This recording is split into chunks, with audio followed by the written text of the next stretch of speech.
Good evening বন্ধুরা, তোমরা সবাই কেমন আছো? আজকে সন্ধ্যের সময় ব্লগটা নিয়ে চলে এলাম।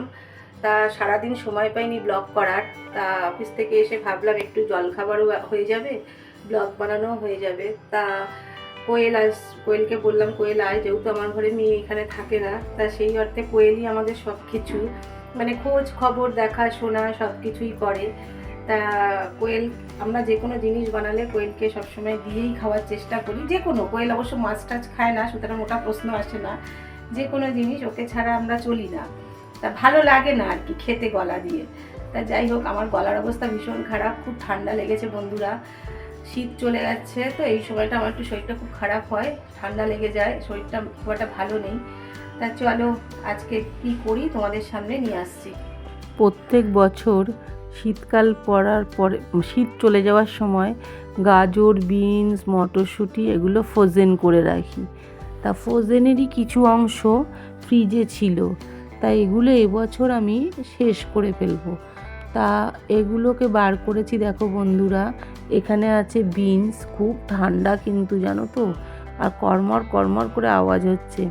তা কিছুটা বিনস আমি বার করে নিচ্ছি, আর বিনস গাজর সব আমি এরমভাবেই কুচিয়ে রাখি আমার সুবিধার্থে। তাই এখানে গাজর, মটরশুঁটি এগুলো হচ্ছে গতবারের, বুঝেছো। এবার আবার তোলার পালা, ওই জন্য এগুলোকে আগে শেষ করে নিচ্ছি। তারপরে আবার নতুন যেগুলো শেষের দিকে থাকবে সেগুলোকে আবার ডিপ ফ্রিজে তুলে রাখবো। আমার মোটামুটি এগুলো প্রায় বছরখানেক চলে যায়। টমেটো, গাজর, বিনস, মটরশুঁটি এগুলো আমি ফ্রোজেন করে নিই। তা ফ্রোজেন করলে যখন অফ সিজনে খুব দাম হয় তখন আমার অতটা গায়ে লাগে না, আর এগুলো আমার 12 মাসই লাগে।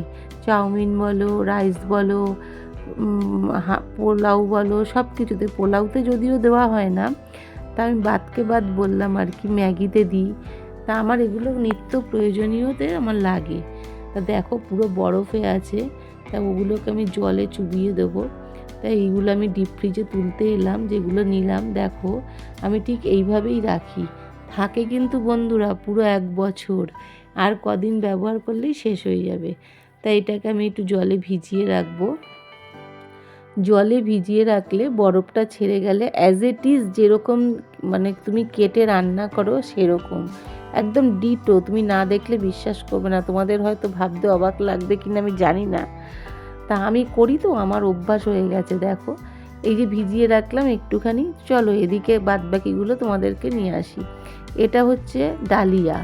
ডালিয়া হচ্ছে কি, গম ভাঙা, মানে গম, গোটা গমটাকে মানে মেশিনে পেস্ট করে আর কি। এখানে নিয়েছি আমি এই সবজিগুলো দেখালাম, কাঁচা লঙ্কা কুচি, এখানে হচ্ছে গরম মশলা, স্টার অনিয়ন, আর তোমার লবঙ্গ, এলাচ দিয়ে সব কিছু। তা ক্যাপসিকাম নিয়েছি, কাজু নিয়েছি, কিশমিশ নিয়েছি, আর সব সবজি।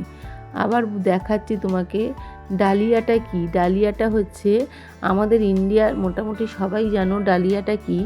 বাংলাদেশের ভাই বোনেরা অনেকেই জানে না ডালিয়াটা কি। তা ডালিয়াটা হচ্ছে গমের ভাঙা, আধ ভাঙা যেটা হয় সেটা। চালের যেরম খুদ হয়, গমেরও এটা মানে গম ভাঙা আর কি। তাই এটা স্বাস্থ্যের পক্ষে খুব উপকার। তা আমি দিনে অর্ধেক দিন ভাত খাই না, এটার ওপরেই থাকি। তা আজকে আমি এই রেসিপিটাই করব, ডালিয়ার পোলাও। তা চলো কী কী লাগলো উপকরণ আমি দেখালাম। তাই এদিকে আমি কাজুটা একটু লাল লাল করে ভেজে নেব। কাজুটা ভাজা হয়ে গেলে আমি কিশমিশটাও দিয়ে দেব। তা কিশমিশটাও অল্প হালকা হালকা ভাজা ভাজা করব। করার পরে এবার হালকা করে লাল লাল হয়ে গেলে আমি তুলে নেব। তুলে নেওয়ার পরে আমার হাতে দেখো গোলাপের পাপড়ি, আর যা যা গরম মশলার যা যা আছে, স্টার অনিয়ন, গোটা এলাচ, দারচিনি, লবঙ্গ সব দিয়ে ফোড়নে দিয়েছি। তার সাথে কিন্তু একটু ঘি দিয়েছি। ঘিটা দিয়ে সবজিটা ভেজে নেব। সবজিটা যেহেতু ফ্রোজেন করা আছে, সেই জন্য আমি এই ফোড়নটা দিয়েই সবজিগুলো ভাজবো, যাতে ফ্রোজেনের অনেকের ধারণা গন্ধ হয়, কিন্তু গন্ধ হয় না বন্ধুরা। কেন, আমি এটা কিন্তু ভাপও দিইনি। এই দেখো ভাজা ভাজা হয়ে গেছে। তা তোমরা অনেকেই ভাবতে পারো এটা কি করে থাকে, কিন্তু আমার থাকে, আমি রাখি। তা যাই হোক চলো, তাই এদিকে আমি ক্যাপসিকামটাও দিয়ে দিলাম, ভাজা ভাজা একটু করে নেবো। তা ওগুলোকে আগে গরম মশলাটার মধ্যে দিয়ে ভেজে নিলাম। তারপরে ক্যাপসিকামটা দিলাম, দিয়ে হালকা করে গ্যাসটার সিমটা কমিয়ে দিয়ে ভাজা ভাজা করব।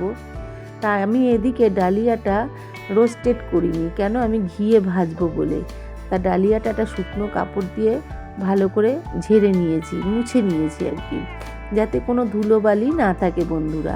বন্ধুরা এই রেসিপিটা, ডালিয়া পোলাওয়ের রেসিপিটা তোমরা একাদশী পালন যারা করে বা নিরামিষ, তারা কিন্তু অবশ্যই এটা করে খেতে পারো। আর রেসিপিটা আমার মতন করে বানিয়ে খেয়ে দেখো বন্ধুরা, খুব ভালো লাগবে খেতে। আমি তোমাদের বলে দিলাম, বলে আমার করে খেয়ে দেখে আমাকে কমেন্ট করো বন্ধুরা, এত টেস্টি হয়। তা এটাকে আমি খুব ভালো করে ভাজা ভাজা করব। তা যতক্ষণ না একটু লাল লাল সেন্ট বেরোচ্ছে ততক্ষণ আমি এটা ভাজতেই থাকবো বন্ধুরা।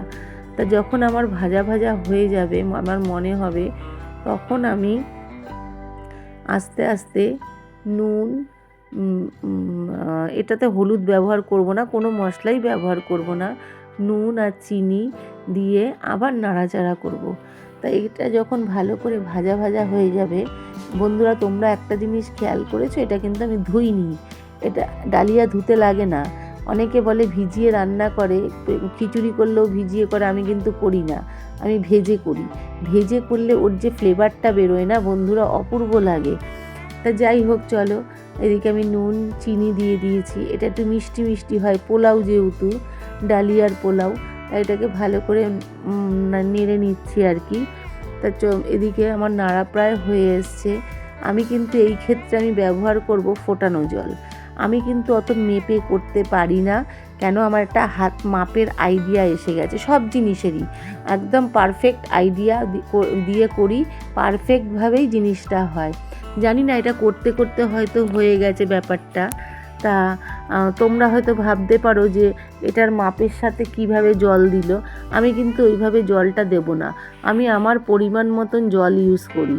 কারণ হচ্ছে আমি মাপ বুঝে গেছি, এত বছর ধরে রান্না করতে করতে আমি বুঝে গেছি। দেখো বন্ধুরা, এখানে আমি ফোটানো জলটা কিন্তু দিয়ে দিলাম, দিয়ে এবার ভালো করে নাড়বো, নালে দলা পাকিয়ে যাবে। আর এবারে আমি আঁচটাকে সিম করে দেবো, কেন, যেহেতু ফোটানো জল, আঁচটা যদি বেশি থাকে ওটা লেগে যেতে পারে। তা আমি জলটা দিয়ে ভালো করে নাড়াচাড়া করে কিছুক্ষণের জন্য আমি এটাকে ঢেকে দেবো। দেখতে কত কালারফুল লাগছে বন্ধুরা, কি বলবো, খেতে যা টেস্ট হয়েছিল না, বিশ্বাস করবে না। তোমরা প্লিজ একবার রেসিপিটা ট্রাই করে দেখো, খুব টেস্টি লাগবে। একাদশী উপবাসে বা যে কোনো উপবাসে তোমরা এটা ব্যবহার করতে পারো। এটা একদম পেঁয়াজ রসুন কিচ্ছু না, ডিম টিম কিচ্ছু দিই না আমি। তা এইভাবেই আমি করি। তা আমি আজকে একটু রিচ হয়ে গেছে, আমি অ্যাকচুয়ালি এটা সেদ্ধ করে সবজি দিয়ে বা মাছ টাছ দিয়ে খাই। এবার আমি ঢেকে দিলাম, গ্যাসের আঁচটা একটু সিম করে দেবো। এই ক্ষেত্রে আমি একটু গোলাপ জল ব্যবহার করব। পোলাও মানেই একটা ফ্লেভারের ব্যাপার থাকে, তা এই জন্য আমি একটু গোলাপ জল দিলাম। তো এবার দেখো বন্ধুরা, সিম করে ঢেকে দেওয়ার পরে এবারে আমি নাড়াচাড়া করব ভালো করে, এক ফোঁটাও গায়ে লাগবে না বন্ধুরা, পুরো ঝরঝরে, বিশ্বাস করবে না। আর আমি হাতে দিয়ে ধরে দেখেছি যে একদম নরম হয়ে গেছে, গলে যায়নি, সেদ্ধ হয়েছে। বন্ধুরা, আমরা তো অনেক সময় পোলাও রান্না করেও, গোবিন্দভোগ চালের পোলাও রান্না করেও কিন্তু ঢেকে রাখি, তারপরে কিন্তু সেই পোলাওটা খুব ঝরঝরে হয়। সেম এটাও কিন্তু একই পদ্ধতিতে করতে হবে। দেখো, কড়াই থেকে লেগে যাচ্ছে, খুন্তি থেকেও লেগে যাচ্ছে না, উঠে যাচ্ছে। যখন তুমি বুঝবে কি করে হয়ে গেছে, দেখো কি সুন্দর ছেড়ে যাচ্ছে, কড়াইতে কিন্তু লাগছে না, খুন্তিতেও লাগছে না, একদম ঠিকঠাক। এবার এই ক্ষেত্রে আমি ব্যবহার করব, এটাকে ভালো করে ঢেকে এবার গ্যাসটাকে অফ করে দিয়ে আমি কিছুক্ষণের জন্য এটা ঢেকে রাখবো। কেন ঢেকে রাখবো, যে যেইটুকু জল থাকবে বা ভিজা ভিজা ভাবটা থাকবে, এটা কিন্তু টেনে যাবে। তা আমি এই ক্ষেত্রে গ্যাসটাকে আমি অফ করে দিলাম, কিছুক্ষণের জন্য রেখে দেবো। তারপরে 10 মিনিট পরে আমি এটাকে তুলে, দেখো বন্ধুরা কি সুন্দর হয়েছে। আবারও বলছি বন্ধুরা, তোমরা একবার ট্রাই করে দেখবে রেসিপিটা। যে যেখান থেকে দেখছো বন্ধুরা, তোমরা সবাই আমাকে লাইক কমেন্ট সাবস্ক্রাইব করে পাশে থেকো। নতুন বন্ধুদের জন্যও বলছি, পুরনো বন্ধুরা তো আমাকে অনেক ভালোবাসা দিয়েছে, নতুন বন্ধুদের ক্ষেত্রে বলছি, যারা যারা যেখান থেকে দেখছো ভিডিওটা পারলে শেয়ার করে দিও। লাইক কিন্তু অবশ্যই করবে বন্ধুরা। দেখতে পাচ্ছ কড়াইয়ে এক ফোঁটাও কিন্তু লাগেনি। আমি হাত দিয়ে দেখো একটুখানি টিপে দেখাচ্ছি তোমাদের, এক ফোঁটাও ভেতরে কাঁচা নেই কিন্তু বন্ধুরা। তোমরা হয়তো ভাবতে পারো আমি কিন্তু কোনো মাপ ছাড়া করি, আমি অত মাপ নিয়ে করতে পারি না বন্ধুরা। এই যে আমার ফাইনাল লুক, এত বিউটিফুল হয়েছিল খেতে কি বলবো। আমি প্রায় দিনই করি, এটার সাথে আলুর দম, পনির এটা দিয়েও আপনারা খেতে পারেন। যদি আমার ভিডিওটা ভালো লেগে থাকে অবশ্যই একটা লাইক, কমেন্ট, শেয়ার করে আমার পাশে থাকবেন। আর যে যেখান থেকেই দেখছো অবশ্যই আমার পাশে থাকার চেষ্টা করো। টাটা, থ্যাংক ইউ ফর ওয়াচিং।